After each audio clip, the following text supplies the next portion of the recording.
Hi అందరికీ. ఈరోజు మా ఇంట్లో బ్రేక్ఫాస్ట్ వచ్చేసి జీడిపప్పు ఉప్మా అండి. సో జీడిపప్పు ఉప్మాలోకి క్యారెట్ కూడా వేసుకుంటే ఇంకా బాగుంటుందన్నమాట.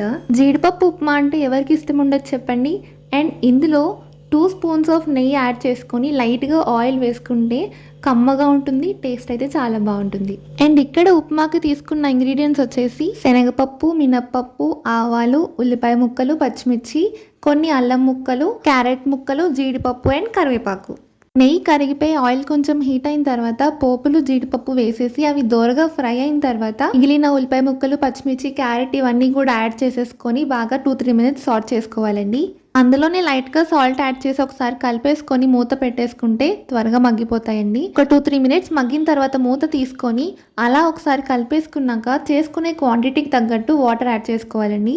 మేము ఇక్కడైతే 3 గ్లాసెస్ ఆఫ్ వాటర్ని వేసామన్నమాట. వాటర్లోనే సరిపడా సాల్ట్ని యాడ్ చేసుకొని అది మరుగుతున్నప్పుడు సూజీ రవ్వను అయితే యాడ్ చేసుకోవాలండి.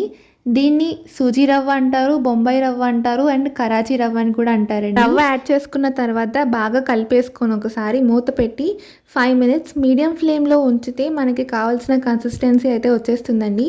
ప్రాసెస్ అయితే చాలా త్వరగానే అయిపోతుంది. వాటరీగా లేకుండా మనకి కావాల్సిన కన్సిస్టెన్సీ వచ్చినప్పుడు స్టవ్ ఆఫ్ చేసుకొని దించేసుకోవచ్చండి. మీలో ఎంతమందికి ఉప్మా ఇష్టమో కామెంట్ చేసేయండి. అండ్ రెసిపీ నచ్చితే లైక్, షేర్ అండ్ సబ్స్క్రైబ్.